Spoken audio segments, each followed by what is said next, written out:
Bom, acho que dá para a gente ir começando aí, Leonardo. Perfeito. Então, eu gostaria de apresentar a doutora Camila, né? Ela é psicóloga, acho que vocês já conhecem de outras palestras, sempre muito bacanas, né? Camila, até se você quiser fazer uma breve introdução sobre o seu currículo, e aí a gente já começa falando sobre o que é o comportamento seguro. Legal, Léo. Bom, gente, boa tarde. Prazer estar de novo aqui com vocês. Acho que já tivemos umas duas conversas antes dessa.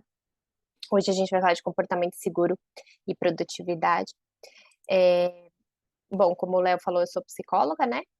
Psicóloga, psicanalista, trabalho bastante com clínica. Vocês vão ver que eu sempre trago alguns exemplos da clínica, mas trabalho bastante também com o mundo corporativo, já fiz trabalhos em empresas, palestras, etc. Também já trabalhei na saúde pública.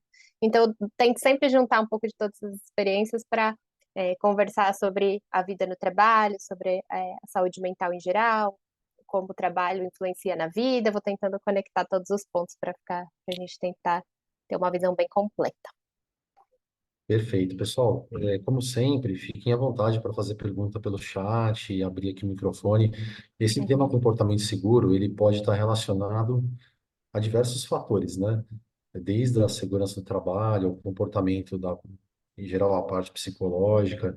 Então, de repente, se vocês tiverem qualquer dúvida, a gente vai abordar mais o lado psicológico, né? Que a Camila é psicóloga, mas sempre, né, abordando todos os assuntos.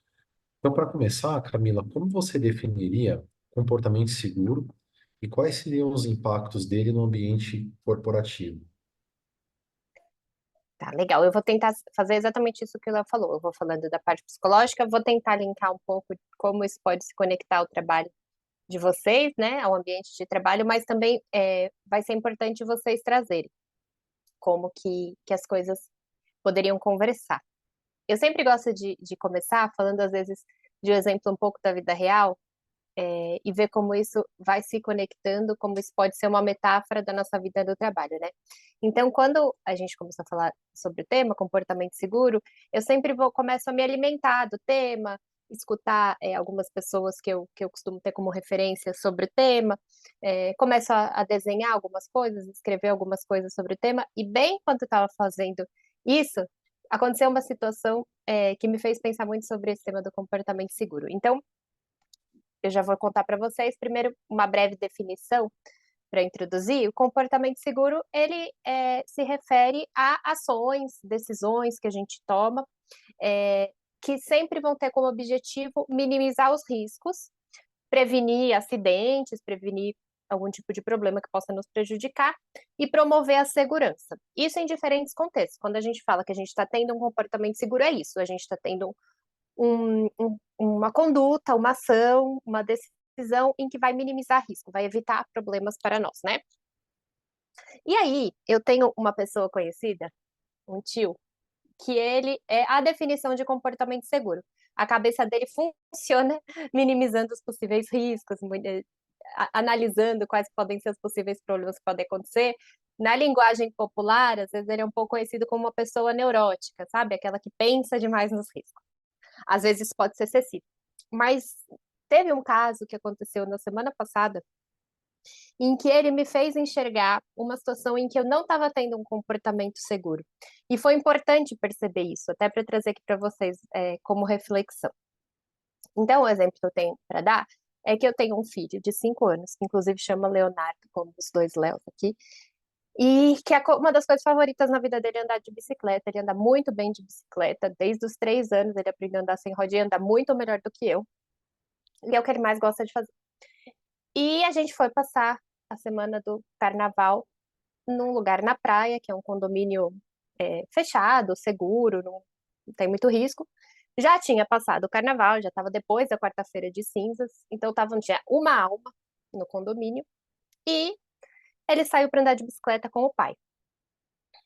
E o pai, todo orgulhoso, foi correndo do lado enquanto ele andava de bicicleta e começou a filmar. E estava muito orgulhoso, falando: Olha, o Léo completou 8 quilômetros de bicicleta, e o Léo só tem 5 anos, né? Então ele estava super orgulhoso, filmando e postou o vídeo. E aí, tudo bem. Daqui a pouco chega uma mensagem desse meu tio, falando, Camila, eu não consigo assistir esse vídeo do Léo. Eu falei, por quê?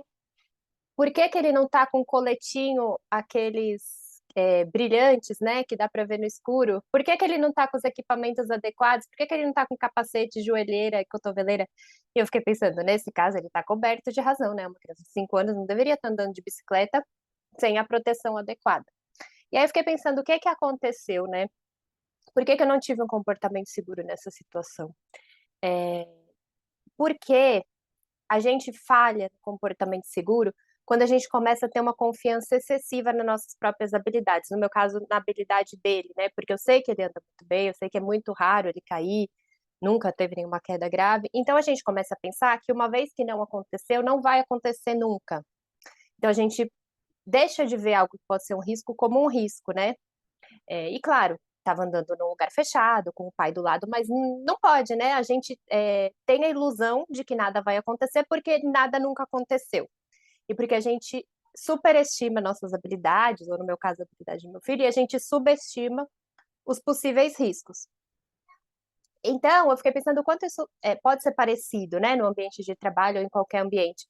É muito comum a gente escutar, não vou usar esse equipamento de proteção, um equipamento de proteção ali individual, por essa ilusão de que nada vai acontecer. Sempre fiz desse jeito, nunca nada aconteceu, então para que vou mudar o padrão daquilo que eu estou acostumado, né? Algo que talvez vai me incomodar, que eu vou ter que me adaptar. E justamente a gente deve ter o comportamento seguro, esperando que de fato nada aconteça, né? Mas é uma prevenção, é uma forma de da gente estar cercado de segurança, da gente evitar qualquer tipo de risco, né?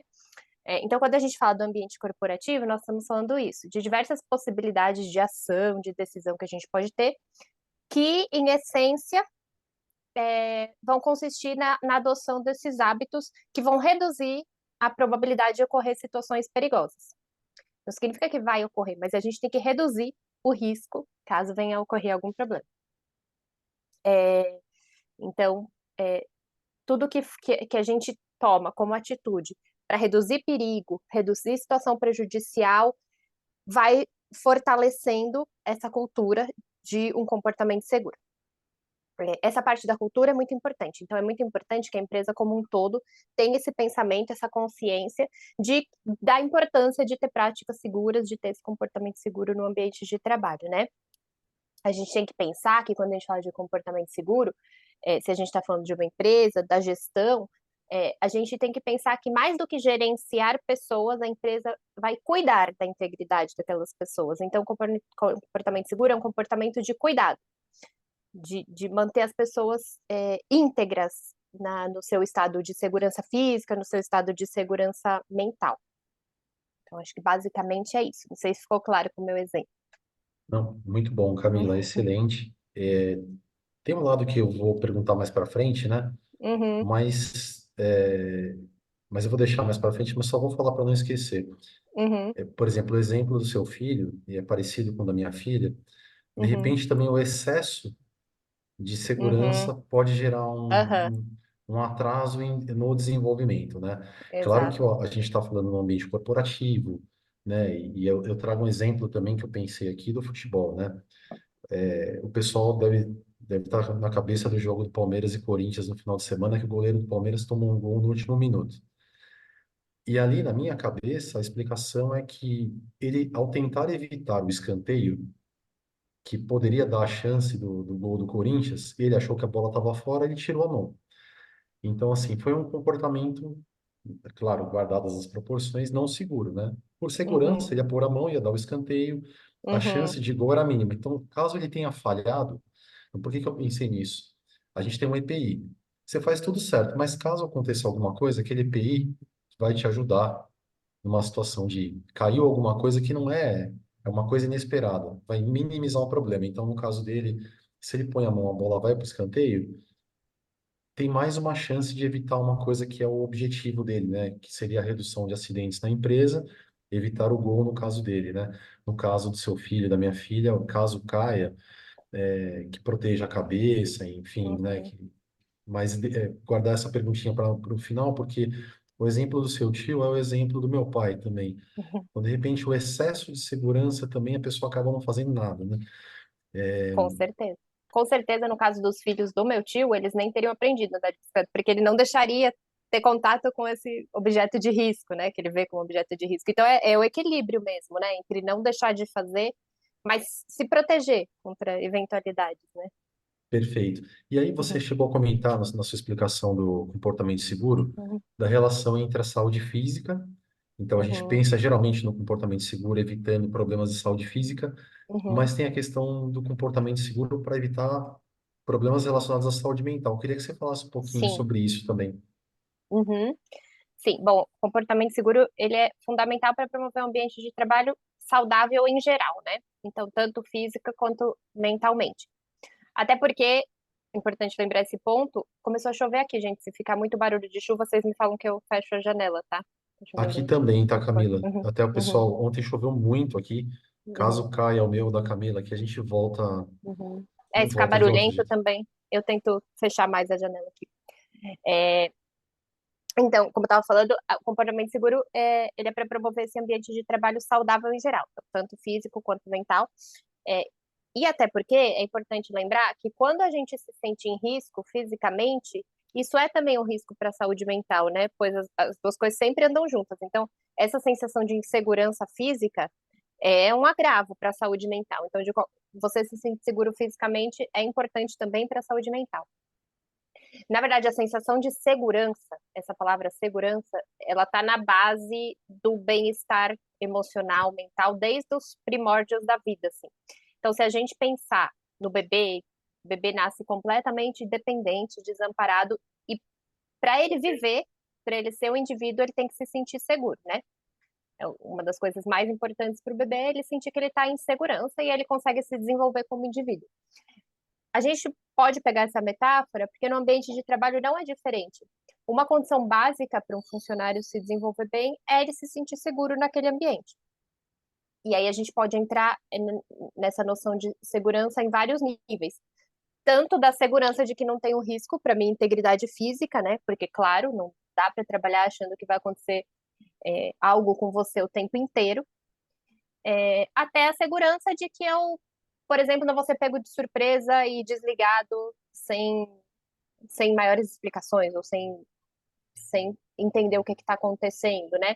Essa sensação de instabilidade, de não se sentir seguro, de sentir que algo inesperado vai acontecer, vai atravessar e vai ser, é, vai vir de forma avassaladora na minha vida, ela produz muito desconforto para a saúde mental. Qualquer sensação de instabilidade, de insegurança, de que eu sinto que eu não estou bem, não estou entendendo bem o terreno onde eu estou pisando, que aquele terreno oferece risco para mim, sempre é problemático para a saúde mental. Então, por isso que o comportamento seguro, ele não é só, ele é sim a adequação de todo o ambiente físico, né? O segmento de práticas seguras, de usar os equipamentos, de fazer todos os procedimentos necessários para a segurança física, mas também o comportamento seguro ele passa muito pela comunicação. Então, é uma atitude de ir envolvendo e engajando as pessoas no ambiente de trabalho como um todo, para promover essa sensação de tranquilidade e de segurança, que eu trabalho com tranquilidade, eu trabalho com segurança. Aí pode ser de várias formas, né? Entra tanto a empresa como o indivíduo com sua parcela de responsabilidade, né? A empresa oferecendo os canais abertos de comunicação, garantindo a segurança, né, das pessoas ali, e o indivíduo também se engajando, né, nas possibilidades de participar, por exemplo, aqui dessas conversas sobre comportamento seguro, se engajando também, às vezes, comunicando quando ele observa algo que pode oferecer um risco para alguém, utilizando corretamente aquilo que a empresa oferece como equipamento de segurança, né? Então, é importante que todo mundo se envolva nessa cultura de comportamento seguro. Isso vai trazendo um clima de segurança e de tranquilidade como um todo, que é muito favorável para a saúde mental, né? E trabalho e saúde tem tudo a ver. Gente, trabalho é o que a gente faz da nossa vida, dos nossos dias, é onde a gente implica grande parte das nossas energias, né? É como a gente participa da sociedade. Então, tem aquela série Ruptura, em que a pessoa esquece o que faz no trabalho quando chega em casa, esquece o que fez em casa quando chega no trabalho. Isso não existe, não dá para separar a vida desse jeito como na série. O que acontece com a gente no trabalho, como a gente se sente no trabalho, vai impactar na nossa vida e na nossa saúde mental. Então, por isso que é importante a gente se sentir seguro no ambiente de trabalho, para a gente ter uma saúde mental como um todo. Excelente, Camila. Aí, agora vem à cabeça a questão da produtividade, né? Uhum, E aí, se você puder falar os principais fatores que influenciam, que impactam na produtividade e como o comportamento seguro está relacionado com a produtividade, né? Que eu acho que é uma crença que o pessoal tem bom, meu negócio é produzir, então quanto mais eu vou perder tempo se eu parar para seguir algum processo, eu vou perder produtividade se eu tiver um comportamento de segurança, né? uhum. Então, ou é desnecessário, tem que produzir quanto mais. Queria que você falasse um pouquinho sobre, primeiro, da produtividade, né, e depois da relação entre uma coisa e outra. Uhum. Essa é uma crença que eu até vou falar mais adiante, mais para o final, mas é verdade. Tem essa crença equivocada de que eu tenho que escolher, de que há uma rivalidade entre qualidade de vida no trabalho e produtividade, quando é o contrário, né? As coisas deveriam caminhar juntas. Na verdade, o comportamento seguro ele impacta a produtividade de várias formas. Ele impacta positivamente a produtividade, né? Ele aumenta a produtividade. É, Principalmente, a parte que eu mais gosto de frisar, pela forma como ele faz que as pessoas se sintam. Quem está seguro, quem está se sentindo bem no ambiente de trabalho, vai trabalhar melhor. Isso é muito natural. Quem se sente bem, trabalha bem. Quem se sente mal, não vai trabalhar bem. Quer dizer, até pode trabalhar bem, mas com um custo muito alto para a saúde dele. Então, vou dar aqui alguns exemplos. Então, o primeiro, o mais óbvio, né, do comportamento seguro, acho que é o mais direto, que é o objetivo principal, que é a redução de acidentes. Quando a gente adota práticas seguras, as chances de acidente naturalmente diminuem, né? As chances de lesões no local de trabalho são significativamente reduzidas. Então, a gente sendo muito objetivo, quando tem menos lesão no ambiente de trabalho, a gente vai perder menos tempo com o tratamento dessas lesões, com afastamentos, os gastos de tempo na execução de tarefas vai ser diferente. Não vamos precisar interromper o fluxo de trabalho para atender uma situação de segurança, né? Então, assim, objetivamente, traz uma redução de perda, né, de tempo e de energia no tratamento de situações que poderiam ter sido prevenidas. Adicionalmente, tem redução financeira mesmo, né? Se a gente pensar em despesas médicas ou possíveis até custos de processos, né, laborais. Então, a gente reduzindo acidentes, reduzindo esse tipo de problema, reduz também despesas médicas. E, além de tudo, cada vez mais empresas que têm um comportamento seguro, elas têm mais respeito no mercado, né? Então, empresas que prezam pelos seus funcionários, elas são respeitadas no mercado. Então, esses são os resultados mais diretos, assim, do comportamento seguro. Além disso, quando a gente pensa em comportamento seguro, a gente pensa nos processos, né?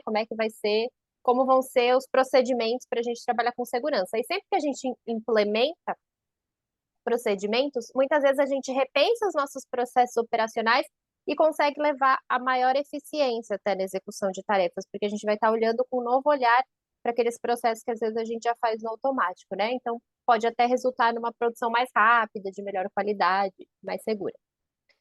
E o que é muito importante, fica um clima de confiança e de motivação. Quando os funcionários se sentem seguros, né, no ambiente de trabalho, eles tendem a estar mais motivados, mais comprometidos com as suas tarefas, eles sentem que a empresa se importa, está cuidando dele. Então, esse clima de confiança, em geral, aumenta a produtividade da equipe, normalmente, quando a pessoa está engajada, né? E fica essa cultura de que a empresa está sempre num processo de melhoria. Então, que a empresa está buscando, tem um foco nessa cultura de melhoria contínua, de buscar melhores formas mais seguras, mais adequadas de fazer as coisas, onde os funcionários são incentivados também a participar dessa cultura, né? Acho que tem alguém falando, não sei se é sem querer ou querem fazer alguma pergunta.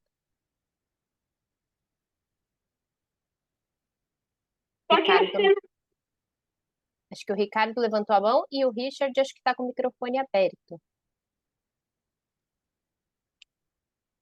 Então, só um comentário, eu gostaria de Pode falar. fazer. Uhum, Quando a gente percebe assim que a gente começa a absorver, né, o comportamento seguro, assim, né, até para o nosso dia a dia, né? Então, por uhum, exemplo, aqui a gente tem uma norma de sempre andar com a mão no corrimão, por exemplo, né, para subir as escadas e tal, né? Então você vê quando você está no shopping ou mesmo em casa, né, você põe a mão no corrimão já automático, assim, né? Porque você vê que isso já está dentro de você, né? Já está dentro do seu comportamento, né? Meio que do seu inconsciente, né? Esse comportamento seguro, né? Então acho que é um ponto legal, assim, quando a gente começa a levar, né? Igual você deu o exemplo para a sua casa, né? E dos seus parentes, né? Então a gente vê que esse processo de absorver, né? Esse comportamento seguro, é, a gente vê que ele está maduro, né? Quando a gente já começa a levar ele para o nosso ambiente de casa. Isso, exata. Isso é muito importante esse ponto que você trouxe, Ricardo, porque justamente essa ideia da cultura de melhoria contínua. É, quando a gente é adulto, para a gente adquirir um comportamento não é automático, né? Às vezes a gente é muito imediatista de achar que vai implementar um procedimento, uma cultura, um processo na empresa e que vai ser na hora que todo mundo vai começar a fazer. E o adulto precisa de muita repetição, né? Então, tem que ter paciência de ir fazendo esse trabalho de formiguinha, da gente ir se educando a ir repetindo e entendendo e internalizando esses comportamentos mais seguros, né? Esse exemplo que você deu do corrimão é um ótimo exemplo, né? Porque isso pode evitar problemas não só dentro da empresa, né, quedas, situações de risco, como até fora, né, a pessoa vai ficar mais segura na vida, né, se eu tivesse tido essa prática de segurar no corrimão ali quando eu era adolescente, entrando na faculdade, eu teria evitado um, um, uma ruptura de ligamento que eu tive por cair numa escada, e teria evitado sessões e sessões de fisioterapia, uma fragilidade no tornozelo, então, tá vendo, são coisas que impactam, talvez não vão impactar ali numa coisa que a gente vai ver hoje, mas é um trabalho contínuo, né, de criando essa cultura que vai impactar, talvez de formas que a gente nem perceba, né? Talvez a gente evite riscos que a gente nem veja, mas é bom ter essa cultura de evitá-los. E olha só que legal, Camila, deixa eu aproveitar o gancho do Ricardo, que aconteceu exatamente isso comigo ontem. O- a gente visita a Orion, né, algumas vezes e tem essa prática em outras empresas que a gente trabalha também, de descer a escada ou subir a escada com a mão no corrimão. Eu fui no aniversário ontem e a minha filha dormiu e a gente estava no segundo andar, só que aí não tinha jeito, precisava descer ela no colo, na escada, né? Uhum. E eu, sempre que eu desço a escada, eu também desço segurando no corrimão, mas eu me senti mais seguro de estar descendo dessa forma. E foi uma coisa que eu aprendi na visita lá na Orion mesmo. Então, olha só que coisa, como fica, né? Eu que não vou com a frequência que vocês vão, né? Vou muito menos, mas ficou na minha cabeça, ó, descer e subir escada com três apoios, né? Os dois pés e uma mão, mesmo estando com uma criança no colo. E já pensou se eu caio com uma criança no colo? O desastre que ia ser, né? E não tinha jeito, alguém tinha que descer com a criança nessa circunstância, né? Então, olha só que você acabou de falar, eu lembrei. Não, e é tanto impacto, né? Às vezes, e às vezes a gente nem absorve na hora, que provavelmente o fato da gente estar conversando aqui, eu que nunca fui na Orion, a próxima vez que eu vou descer a escada, eu lembre do corrimão. É uma coisa que a gente vai aprendendo, vai absorvendo essa cultura muito aos poucos, né? A gente vai, na medida que a gente também está aberto a ir entendendo como esses comportamentos podem nos ajudar, né? Podem facilitar e podem evitar riscos, né? Podem evitar problemas futuros. Camila, passando para a próxima pergunta, uma prática muito comum que o pessoal usava era a competição entre pares dentro da empresa para aumentar a produtividade. Como isso pode comprometer a segurança da empresa, né? De certa forma, o comportamento seguro. Ele aumenta a motivação até algum ponto, prejudica a motivação, atrapalha a segurança. O que que você poderia falar sobre isso? Olha, o que eu posso dizer de todos os estudos que têm sido feitos hoje, né, sobre alta competitividade, que cada vez mais o que os estudos apontam são que há uma maior motivação quando a empresa promove um clima de colaboração e não um clima de alta competitividade. Esse clima de alta competitividade, essa competitividade a qualquer custo, com certeza ela pode promover um comportamento não seguro dos colaboradores. Por quê? Porque a alta competitividade, quando ela é mal administrada, né, ela pode levar a processos muito complicados. Por exemplo, de burnout, que até a gente já vai falar mais em seguida, mas ela pode até, sem perceber, semear situações até que podem chegar a assédio moral. Por exemplo, se eu privilegio comportamentos em que a pessoa deve atingir a meta a qualquer custo, não importa como, isso pode ser bem problemático, né? Porque o que o funcionário pode compreender? De que não importa os meios, não importa os riscos que eu vou tomar, e aí por isso que afeta o comportamento seguro, não importa os riscos que eu irei correr, não importa os excessos que eu irei fazer com a minha saúde, com a minha vida, não importa quem eu vou prejudicar, né, no caminho, o que importa é atingir a meta. Então, a alta competitividade, quando ela é colocada, posta dessa forma, de que o que importa é chegar nessa meta, não importa como você vai fazer, isso com certeza pode levar a comportamentos que oferecem maior risco para a saúde física e mental. Então, no mundo ideal, o mais adequado, né, seria diminuir esse estímulo pela competição, pelo medo, né, evitar situações de punição também, e começar a buscar a motivação através do que a pessoa entenda o sentido, o propósito do trabalho dela. E ser estimulado também processos de colaboração, né, de fazer isso de forma coletiva.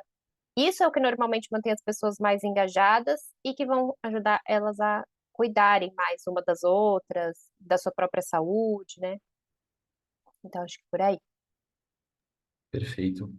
Você chegou a comentar do burnout, né? Seria a próxima Uhum. pergunta, é um tema que a gente fala bastante e que, de certa forma, está relacionado ao comportamento seguro e à produtividade também. Então, se você puder Uhum. explicar rapidamente o que que é o burnout e fazer Uhum. esse link com a produtividade. Com a produtividade, tá. É, o burnout, ele, como quadro, né? Como patologia, ele entrou recentemente, acho que deve fazer uns 3, 4 anos, para o Código Internacional de Doenças, né? Então, hoje em dia, ele tem um CID, que é um número que o médico pode colocar no atestado, atestando que a pessoa está sofrendo de burnout. E é considerado uma doença do trabalho. Mas eu sempre acho importante olhar para o burnout como mais do que uma doença. Porque, assim, como sintomas, a gente vê várias coisas no burnout. São sintomas de sofrimento mental. Às vezes aparecem sintomas mais ligados à depressão, às vezes aparecem sintomas mais ligados à ansiedade. Pode ser um conjunto de sofrimentos mentais do burnout. O diferencial dele é que sempre estão relacionados ao trabalho, todos esses sofrimentos. Por isso que eu não gosto de olhar ele só como uma doença, para evitar responsabilizar a pessoa doente, como se fosse uma fragilidade daquela pessoa que caiu nesse quadro de burnout. Sempre é uma questão que ultrapassa isso, traz questões sociais, traz questões de estilo de vida, essas questões de competição do trabalho, que a gente já falou, podem favorecer um quadro de burnout.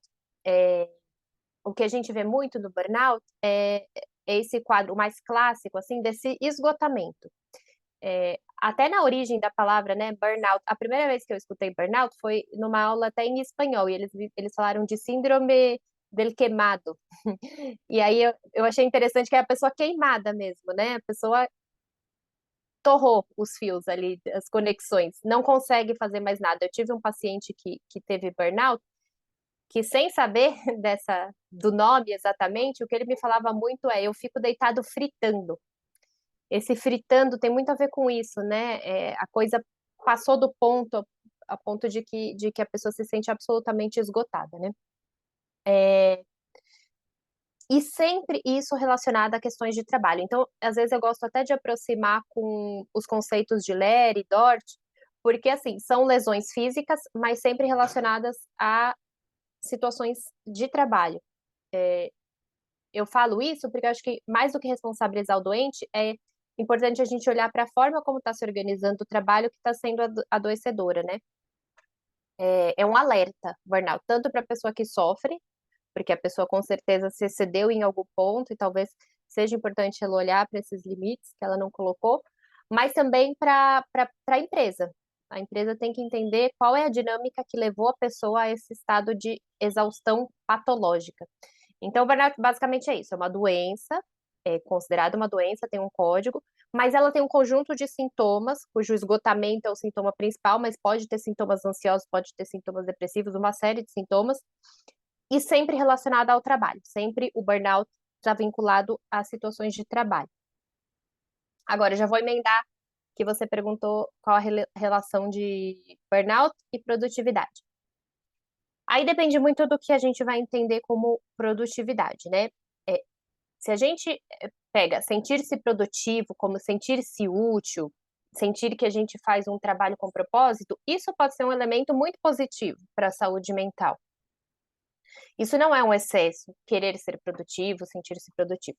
Se a gente vai lá na origem do conceito, né, do que é trabalho, da forma como algumas pessoas estudam e o vê, eu gosto muito do conceito que fala que trabalho é transformar uma coisa em outra para gerar valor para alguém. Então, por exemplo, eu vou pegar uma profissão que talvez seja mais fácil de ver o exemplo, um lixeiro. Qual é o trabalho dele? Transformar aquilo que a gente que é dejeto, né, que a gente joga fora o lixo e dar um destino para ele, né? Tirar aquilo dos lugares onde a gente circula, dos espaços onde a gente circula. Isso gera valor para alguém? Claro, gera valor para a cidade inteira, né? Porque se não fosse esse trabalho deles, a gente não teria essa transformação de algo do lixo em alguma outra coisa, né? Depende do destino em que for dar. Ou como psicólogo, meu trabalho. Eu sempre faço esse exercício de entender o que eu estou fazendo com o meu trabalho, o que eu estou transformando. Então, às vezes, transformar uma situação de trauma em outra coisa, né? A pessoa reelaborar, passar a viver aquilo de outra maneira, e isso gera valor para aquela pessoa que está ressignificando as suas questões. Então, sempre que a gente tiver claro o que a gente está fazendo com o nosso trabalho, a gente está gerando algo útil para o mundo, algo de importante, não precisa ser um grande feito, tá? Pode ser assim, solucionei aqui um problema que minha empresa estava tendo num processo. Isso gerou uma transformação ali dentro de um grupo de pessoas, né? Isso foi importante para alguém, para a empresa, para mim. A gente sempre deveria encontrar sentido, mesmo nos nossos pequenos trabalhos. Se eu tenho essa sensação de valor, de produtividade, nesse sentido é saudável, faz bem, tá tudo certo. Agora, onde é que entra o link com o burnout? O passo da produtividade pro burnout é quando a gente começa a colocar esses elementos que a gente falava, de competitividade, de chegar à meta a qualquer custo, de sobrecarga, assédio moral, claro. Aí quando a gente entra nesse campo onde pode estar a diferença entre uma produtividade saudável e um burnout. E aí não é só quantidade de trabalho, tá? Não é que a pessoa está sobre. Às vezes a gente tem muita quantidade, mas a gente consegue administrar aquilo. É, são momentos, a gente entende, não, hoje eu tô com bastante trabalho, mas amanhã eu vou equilibrar isso. Mas não é só isso, também é a qualidade nas relações de trabalho. Porque o burnout, ele não vem só pelo excesso, ele vem também pelo desgaste, pela carga emocional das interações, assim. Eu já tive caso de pessoas que me procuraram por uma situação de burnout completo, porque não pelo excesso, a pessoa não estava com muito trabalho, não é que ela passava 12, 13 horas no trabalho, ela tinha um trabalho até que tranquilo, trabalhava de casa, conseguia conciliar com outras coisas, mas ela tinha uma situação de um desgaste emocional ao lidar com algumas situações ali do trabalho que eram insuportáveis, assim, da ordem de paralisar de tão desgastante. Então, burnout é tanto pela quantidade quanto pela qualidade das interações no trabalho, tá? E tudo isso também é comportamento seguro, né? Quando a gente pensa como evitar que o trabalho seja tão desgastante, que o trabalho leve a pessoa a uma situação de afastamento, porque um afastamento também por burnout também gera uma queda de produtividade, né? Gera uma queda atrapalha, né, a empresa. Então, é ruim para todos os lados, principalmente pro lado da pessoa, é claro, né?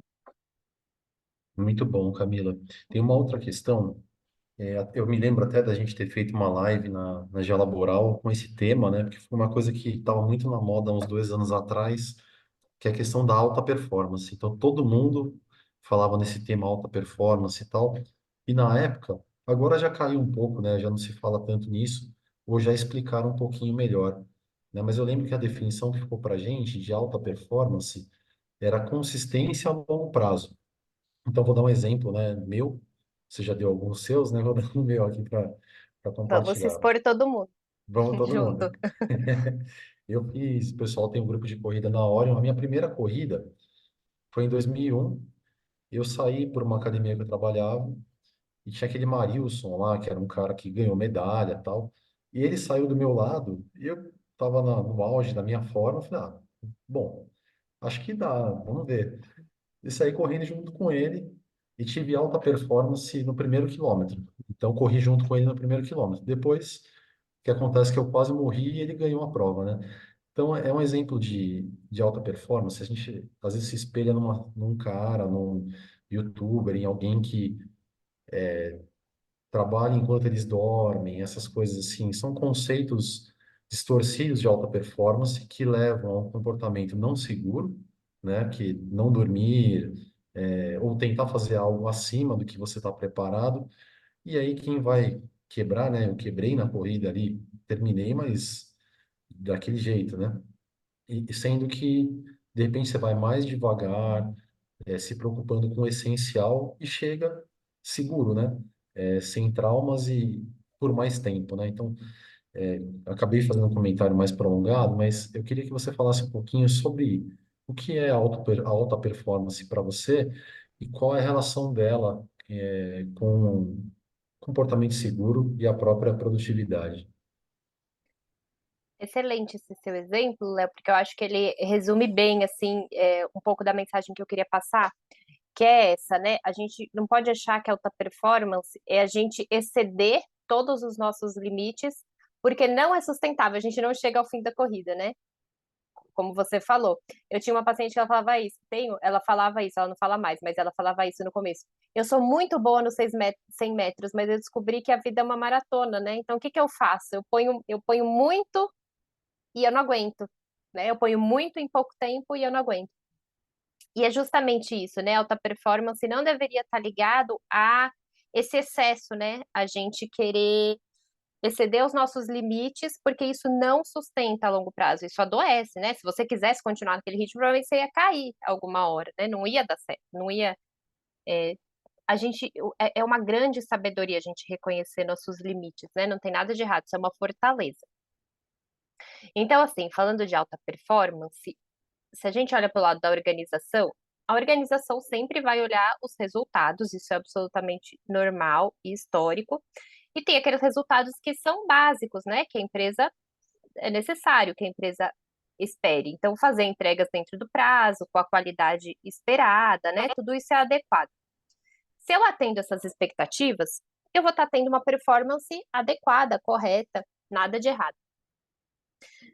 Muitas vezes, quando a gente fala de alta performance, são aqueles indivíduos que pautam aquilo que eles fazem na superação sempre dessas expectativas. Então, eles não querem atender o que a empresa precisa, eles querem estar muito além do que a empresa precisa. Por exemplo, outro exemplo aqui. Teve um paciente uma vez que chegou com muito sofrimento na sessão, porque ela tinha sido avaliada com 100% lá da meta dela. E eu não estava entendendo muito bem por que que ela estava sofrendo por ter atingido 100%. E aí ela me explicou que o histórico dela dos anos anteriores era sempre atingir 150% da meta. Então, a pessoa deixa de sentir satisfação no trabalho bem realizado se ela não está muito além daquilo que é esperado. Isso é um problema em si?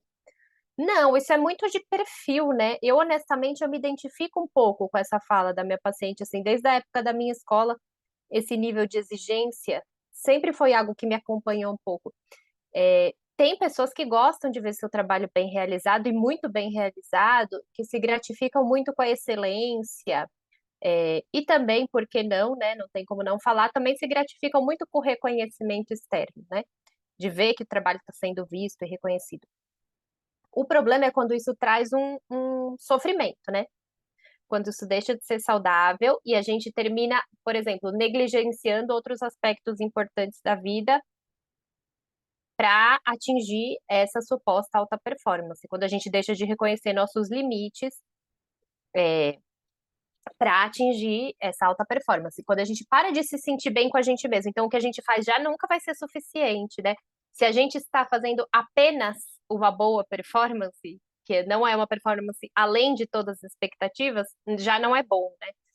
Então a gente acaba tendo uma dificuldade também de se gratificar com algumas experiências da nossa vida, né? Por exemplo, se você não tivesse reconhecido ali seu limite, tivesse ficado frustrado com você mesmo, se você quisesse, seu único objetivo fosse ganhar a corrida, você provavelmente não ia ficar feliz por ter terminado, né? Então a gente tem que entender que tem momentos em que sim, é importante e é até prazeroso ter uma alta performance, não é um problema em si, mas que a gente não pode se viciar nessa sensação de estar sempre recebendo o reconhecimento máximo, estar sempre muito além dos outros, sempre muito além do que é esperado. É importante saber que tem momentos que a gente pode escolher priorizar outras coisas, né? Que nossa performance vai ser adequada, vai ser correta e que isso não nos desvaloriza. E o problema não é nem ter uma meta a alcançar, o problema é a qualidade, a natureza da meta, né? Tem que ser, por exemplo, sua meta poderia ser terminar a corrida. Sua meta, o que seria uma meta inadequada? Chegar antes, quilômetros antes do que todo mundo. Assim, é inadequado, né? Tem que ser possível dentro da performance que a gente reconhece na gente mesmo, sem levar riscos, né? Nem pelo excesso de trabalho, nem por passar em cima dos outros, atingir o objetivo a qualquer custo, nem pela pressão psicológica. Tudo que a gente quer atingir só por atingir, no caso, por exemplo, no trabalho, né? Todo mundo tem que pagar a conta, mas se a gente quer só atingir o resultado financeiro de pagar a conta, sem gerar nenhum valor, sem entender, sem ver nenhum sentido no nosso trabalho, isso vai levar ao adoecimento. O que leva ao adoecimento geralmente é a gente fazer coisas que a gente não vê sentido. Não é nem a meta, é a falta de sentido. Eu vou bater a meta às custas de ultrapassar minha própria ética, minha própria moral, minha própria saúde. Normalmente é isso que deixa de ser seguro, tá? Que a alta performance acaba atrapalhando o comportamento seguro. E como a gente falava lá no começo, a segurança é uma coisa tão básica que ela deve permear tudo na organização. Ela deve acontecer do lado da performance. Então, assim, a alta performance tem que acontecer enquanto ainda é seguro, junto com a produtividade. Ela não deve rivalizar com a produtividade, com a performance. Ela tem que estar, a segurança tem que estar no dia a dia de todas as atividades. Não deve ser pulada com o objetivo de nenhuma meta, né? Tem um pensador sobre as dinâmicas do trabalho que eu gosto muito, que é o André Fusco.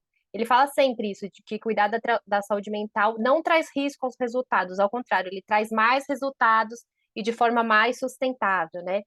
Então, o comportamento seguro, ele vai proteger os funcionários, ele vai promover essa cultura de produtividade, de eficiência, sempre a longo prazo. É um investimento nessas práticas para que elas sejam sustentáveis,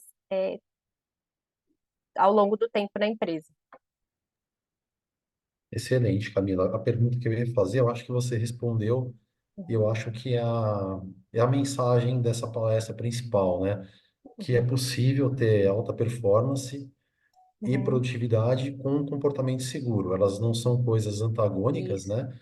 E Uhum. elas andam juntas, né? Então, acho que é isso que fica, né? Se você puder também comentar sobre isso. Para você ter produtividade e alta performance, você precisa ter um comportamento seguro. A partir do momento que você não tem um comportamento seguro, a chance de você cair num burnout, ter algum outro problema é maior. Claro que não é tão simples assim, mas se você puder falar um pouquinho sobre isso, se eu entendi certo, né? É exatamente isso, não. É exatamente isso. Se a gente abrir mão, né, de ter segurança no nosso trabalho, né, nos nossos comportamentos, tanto pelo excesso, né, para a gente se exceder, baseado nesses marcadores mentais, né, de alta performance, de alta produtividade, quanto se a gente se exceder pulando etapas de segurança mesmo física, né, primeiro que isso vai trazer um risco de adoecer, né? Que é muito claro. Pode ser tanto adoecer ali de se machucar mesmo, né? Na produção ali, quanto um risco de adoecer mentalmente. E segundo, que dificilmente isso vai ser sustentável a longo prazo, né? Então a gente tem que trabalhar de um jeito que a gente não quer gastar nossa vida trabalhando, a gente quer ir trabalhando e vivendo junto, né? E que isso seja longo, e que isso seja saudável, que isso seja sustentável ao longo do tempo. Excelente. A última questão que eu tenho aqui é uma coisa que nós achamos fundamental, né? Que muitas vezes, eu li um livro, acho que eu comentei, não sei se com você, Camila, que é o Essencialismo, né? Que ele fala das coisas essenciais. Uhum, E, e muitas vezes, quando a pessoa pensa em produtividade, alta performance, ela esquece do que é essencial.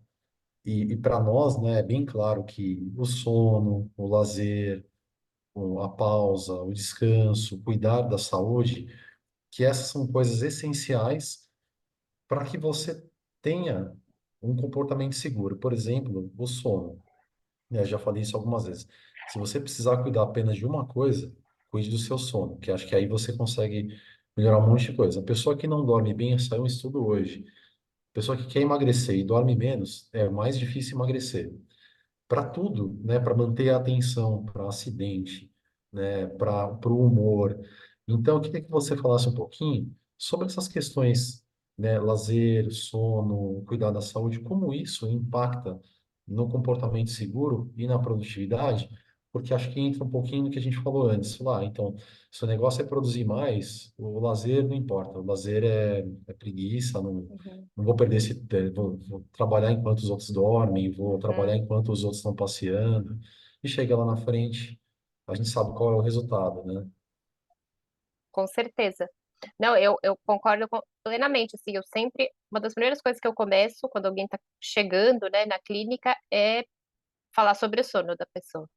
E eu vou dizer que 80% das pessoas têm alguma questão com o sono. Se arrumando o sono, começando pelo sono, muita coisa naturalmente se ajeita. Tem relações que, que melhoram muito, relações assim conjugais ou qualquer tipo de relação, porque a outra pessoa começa a dormir bem. Assim, já tive gente que me agradeceu, não diretamente, né, mas que a pessoa passou recado, olha, minha esposa pediu para te agradecer por falar que eu tenho que dormir melhor, ou por fazer higiene de sono, ou por me mandar no psiquiatra para ir ver o remédio para dormir, porque eu mudei, né? O sono não existe, não existe nada que seja mais reparador física e mentalmente do que uma noite de sono bem dormida. Assim. Não existe nada que possa reparar melhor a saúde do que o sono. Então, claro, tudo isso tem importância fundamental para a saúde mental. Eu sempre vou recomendar amplamente todas essas atividades de qualidade de vida, de exercício, sono, meditação. Eu só queria fazer uma ressalva, que eu sempre tomo cuidado de não parecer que a gente deve fazer essas coisas para aguentar melhor o tranco, para dar conta da sobrecarga, né? Eu não aprovo o uso dessas práticas para isso. Na verdade, é o contrário. É assim, quanto mais eu me cuido, né? Quanto mais eu valorizo a minha vida, faço da minha vida um bom lugar para estar, vivo uma vida que eu sinto que é bem vivida. Opa, caiu. Menos eu vou querer participar de práticas que me coloquem em risco, né? Mais eu vou querer me proteger para eu continuar vivendo mais dessa forma, né? Que eu estou valorizando. E aí, o aumento da produtividade vem naturalmente com isso, né? Como eu dizia antes, a gente não separa a saúde mental entre trabalho e vida. Ah, no trabalho eu sou infeliz, na vida eu sou feliz. Claro que a gente deve ter espaços reservados para cada coisa, mas assim, é muito natural que a gente traga um pouco do estresse do trabalho para casa e que a gente, é, depois de um fim de semana em que a gente teve aí muita reparação, a gente volte melhor para o trabalho. É, uma coisa influencia a outra de alguma maneira. E quem se sente melhor na vida vai trabalhar melhor. Isso é muito natural. Quem enxerga sentido naquilo que faz, quem sabe para o que trabalha, mais vai querer realizar aquilo e vai querer realizar com excelência porque vê sentido naquilo que está fazendo, né? Então, assim, as mudanças que vêm de dentro, que não são por pressão, que não são por medo, que não são impostas através de uma punição, mas porque a pessoa se sente bem com a transformação que ela está realizando, né? Que ela vê sentido naquilo, essas serão as mudanças mais duradouras, com resultados mais consistentes a longo prazo. Então, assim, eu sempre digo, invista sim na sua qualidade de vida, nas suas relações, tanto dentro do trabalho quanto fora. Leve muito a sério os momentos de descanso e de lazer, que sejam de fato momentos de descanso e de lazer, o sono, atividade física, mas que tudo isso não é para te transformar numa máquina mais produtiva, e tudo isso é para você estar bem, e a partir de que você vai se sentir bem, o restante vai acontecer naturalmente. Acho que é isso. Muito bom, Camila. Pessoal, a gente fez, né, as perguntas que a gente tinha programado, a gente queria deixar um espacinho para vocês perguntarem se faz sentido ou se vocês gostariam de compartilhar alguma experiência de vocês, alguma dúvida. Vou deixar um espacinho para vocês. Tenho certeza que esse tema acho que acaba diretamente relacionado ao que todo mundo faz, né?